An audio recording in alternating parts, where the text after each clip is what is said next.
Assalamualaikum dan hello semua. So hari ni aku nak bawa hampa jalan-jalan day 2 dekat Ipoh. Nantikan.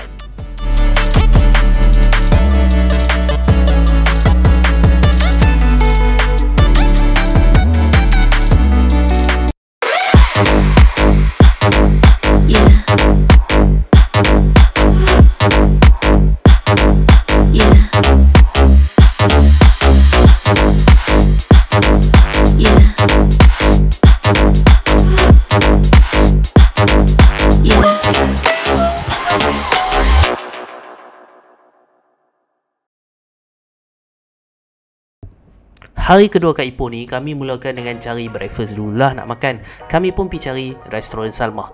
Hasrat dia, aku nak bawa member aku ni makan nasi lemuni. Tapi malangnya, nasi lemuni tak ada pula. Tak apalah, kami pun order lah nasi dagang, nasi lemak, lempeng dan sebagainya. Okey lah, makanan macam memuaskan. Next, kita pergi Gunung Lang dekat Ipoh, Perak.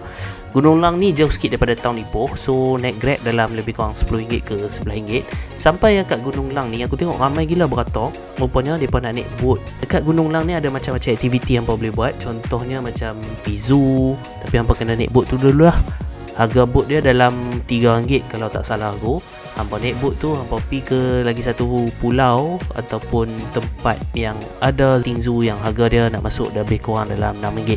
Macam aku dengan member aku, taklah, kami duduk kat tepi ni je sambil layan monyet makan kopok. View dia agak okey lah, tapi bagi aku kalau nak mai, hampa mai petang-petang sikit lah. Kalau mai tengah hari macam ni, hangat lit-lit mat. Tu dia, tu kena layan duduk kat tepi. Ayak terjun ni baru sejuk sikit. Ayak terjun duk turun ni rasa agaklah tempih dia sikit-sikit. Layanlah dulu view ni. I end up going 2 steps back. So tonight, I'm just gonna let this one ride. You know what I mean? Masuk je waktu lunch, perut aku dengan member aku dah lapar gila. So kami nak pergi cari makan. Kalau mai Ipoh, hampa mesti try nasi ayam tauge. Dan kedai yang aku recommend ialah nasi ayam tauge Las Vegas. Owner kedai ni adalah seorang Cina mualaf. Yang bestnya kat kedai ni hampa kena try nasi ayam roasted, nasi ayam Hainan dia, dan juga masakan lain seperti itik dan sebagainya. Tauge dia tu memang sedap gila. Sebab combination tauge, nasi dengan ayam tu memang kena habis. Dia macam ada campur asam manis, masin. Aku tak tahu nak abang lah, hampa kena pergi try sendiri lah. Tapi yang ni memang 5 bintang lah. Aku rasa sampai sekarang aku nak pergi balik Ipoh malam ni juga, pergi makan balik. Lepas dah sekenyang makan, kami pun jalan-jalan dekat Concubine Lane ni sebelum bertolak balik ke KL lah. So kat sini biasanya orang macam cari kopi, cari relax-relax kan. Sini pekan lama kan. Kalau hampa nak tahu sejarah Concubine Lane, aku nak cerita pun panjang lah. Tapi secara pendeknya dan asasnya, Concubine Lane ni kira macam dulu tempat pedagang-pedagang daripada China ataupun pelombong-pelombong biji timah daripada China. Mereka simpan gundik-gundik mereka dalam rumah-rumah kecil kat sini lah.